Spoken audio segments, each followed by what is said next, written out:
Di antara ratusan suku daerah yang ada di Indonesia, hanya sebagian kecil saja yang masih memegang teguh adat dan budaya asli.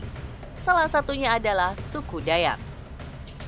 Bukan saja karena kemurnian menjaga nilai warisan nenek moyang, suku asli bumi Kalimantan ini juga tersiar karena keberanian, kehebatan, dan kesaktiannya. Bahkan tentara Belanda pernah merasakan pedihnya makan tangan mereka.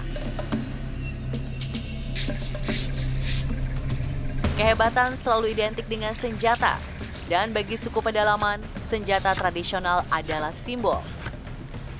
Di Sedaran, Pulau Borneo tersebutlah beberapa senjata terkenal seperti mandau, lonjo, dan dohong. Suku Dayak menjadikan mandau sebagai kehormatan serta jati diri pemiliknya. Namun ada satu senjata tradisional lain yang identik dengan suku Dayak, yakni sumpit, atau ada juga yang menyebut sipet. Inilah senjata mematikan yang telah mengharumkan nama suku Dayak ke seantero negeri. Seperti apa sumpit itu dan apa pula kelebihannya? Sumpit adalah senjata yang usianya sama tuanya dengan keberadaan suku Dayak. Masyarakat Dayak menyebutnya damek. Sumpit dibuat menggunakan kayu ulin, tampang, tabalien, plepek atau kayu resak yang kemudian dibentuk menjadi pipa berdiameter 2-3 cm dengan panjang sekitar 2 meter. Pada bagian tengahnya dilubangi sekitar 1 cm. Sumpit dipakai melalui tiupan mulut. Senjata ini digunakan leluhur suku Dayak untuk berperang merebut atau mempertahankan wilayah. Juga difungsikan saat berburu babi hutan atau hewan lainnya. Pada masyarakat Dayak, kalau kita bicara sumpit atau sipet gitu ya, itu salah satu senjata ya yang sangat diandalkan. Posisinya bisa saja dia bisa menjadi alat produktif untuk berburu atau alat pertahanan ya untuk dari lawan berperang misalnya. Tapi juga yang sangat penting, sumpit itu seperti juga beberapa peranata lain pada masyarakat sederhana, itu menjadi bagian dari peralihan identitas seseorang. Misalnya laki-laki harus terampil berperang, perempuan harus terampil menenun. Laki di Iban, di Dayak dulu itu harus, sebelum dia menjadi laki-laki sejati, harus sudah pernah pergi berperang, pernah mengayau gitu misalnya, pernah berburu mendapatkan binatang buruan. Nah, bagaimana caranya? Antara lain dengan menggunakan sumpit. Pada zaman penjajahan, sumpit menjadi salah satu senjata andalan. Senjata ini sangat ditakuti oleh musuh karena jika terkena anak sumpit akan merasakan sakit yang amat parah. Dalam waktu lama, bisa mengakibatkan kematian akibat racun yang dilumur di ujung anak sumpit. Jadi bahan utamanya tentu saja dari kayu untuk membuat batang sumpitnya. Tapi kemudian ada anak sumpit. Ya, ada anak sumpitnya di situ. Biasanya dari kayu juga. Nah, di ujungnya diberi logam atau kalau di zaman dulu diberi batu untuk pemberat ya di mata sumpitnya itu ya. Nah, itu sudah cukup ya. Panjangnya itu 1,5 sampai 2 meter untuk memastikan bahwa angin yang ditiupkan tadi nanti berada dalam posisi stabil gitu ya. Jadi kalau sumpitnya terlalu pendek itu anak panah yang ditiupkan itu nggak terlalu stabil. Tapi kalau panjangnya cukup ya 1,5 sampai 2 meter itu stabil. Jadi pada orang yang terampil menggunakan sumpit maka ditiupkan dengan sekali sentak gitu. Nah, dia bisa meluncur cukup jauh ya dengan stabilitas yang tinggi. Sekarang pembuatan damik ini kebanyakannya sangat unik untuk membuat damik ini karena begitu detailnya sehingga damik ini orang-orang tertentu untuk bisa membuat. Nah, sekarang kalau zaman dulu biasanya damik ini dibuat racunnya dari bahan-bahan dari pohon yang mengandung racun dan juga sensasinya apabila terkena manusia ataupun binatang. Dalam berbagai cerita, anak sumpitlah yang menjadikan damek sangat ditakuti. Yang membuatnya mematikan adalah damek atau anak sumpit yang telah dilumuri racun. Racun dibuat sendiri oleh masyarakat dengan menggunakan bahan-bahan lokal. Level mematikannya lebih bahaya dari bisa ular kobra. Adapun zat beracun yang dioleskan pada anak sumpit ini berasal dari tumbuhan atau buah yang tumbuh subur di hutan Kalimantan.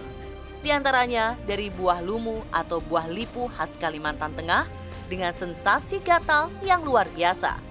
Rasa gatal yang ditimbulkan dari buah ini tak akan bisa hilang meskipun digaruk sampai kulit tubuh terkelupas. Masa dahulu, buah ini digunakan untuk mengusir hama tanaman. Kalau zaman dahulu memang senjata ini dipergunakan untuk berburu atau melindungi diri. Nah, jadi wajar kita memakai racun untuk bisa membunuh atau bisa mematikan buruan atau sasaran yang kita tuju. Seperti itu. Zat berbahaya pada anak damek juga dengan menggunakan getah pohon ipuh yang memiliki kekuatan racun yang sangat dahsyat. Siapapun yang terkena getahnya akan merasakan sensasi terbakar laksana tersiram air panas. Ada banyak sekali, tergantung pada etnis suku tersebut. Oke, kalau di dalam suku, terutama saya, kita memakai seperti yang Mbak Rani sampaikan, buah pohon, pohon ipuh, kita ambil getahnya. Getahnya, yang kita sebut dalam bahasa daerah itu salu. Salu ya. Awalnya getahnya putih, setelah itu kita masak menjadi hitam pekat. Dan itu udah bisa kita pakai untuk berburu atau sejenis bisa mematikan sasaran atau buruan kita. Dan yang juga terkenal keganasan racunnya adalah spesies katak beracun bernama kodok beraku. Hewan ini memiliki bintik-bintik hitam di tubuhnya sebagai tempat racun bersarang. Bagian itulah yang biasanya dimanfaatkan warga untuk meramu racun mata sumpit. Selain kodok, racun dari bisa ular dan kalajengking juga kerap digunakan. Mengingat senjata tradisional ini terbilang berbahaya, sumpit tidak diproduksi sembarangan. Selain itu juga hanya dibuat oleh suku Dayak yang memiliki keahlian khusus. Proses pembuatannya memakan waktu yang sangat lama. Sumpit harus disesuaikan dengan sang pengguna. Panjang sumpit harus sama dengan tinggi badan sang pemegang karena mempengaruhi tekanan udara saat meniupnya ke sasaran. Penggunaannya juga memiliki beberapa aturan, mulai dari larangan menyerang sesama suku dan tak boleh dipotong ataupun diinjak. Sumpit dibuat dengan mengadakan ritual khusus. Jadi ritual-ritual baik yang sifatnya sakral, yaitu terkait dengan kekuatan supranatural tertentu, maupun yang sifatnya profan, yang terkait dengan penyiapan alat-alat itu selalu ada ya. Dan itu muncul terutama pada saat di mana sumpit dipakai untuk event-event yang terkait dengan upacara. Misalnya ya, ketika seorang anak laki-laki tadi saya katakan ya, bersiap untuk perburuannya yang pertama, berburu yang pertama, atau ketika dia mendapatkan hewan buruan yang pertama. Misalnya itu bagian dari proses pengakuan anak laki-laki tersebut menjadi seorang laki-laki dewasa. Nah, itu tentu akan ada ritualnya. Ini tergantung pada orang tersebut ya, dan kegunaan dari alat ini. Kan alat ini kan digunakan pada umumnya ini adalah alat berburu. Dan saya masih ingat cerita zaman dahulu bahwa seorang yang ingin menikah, dia harus pandai berburu.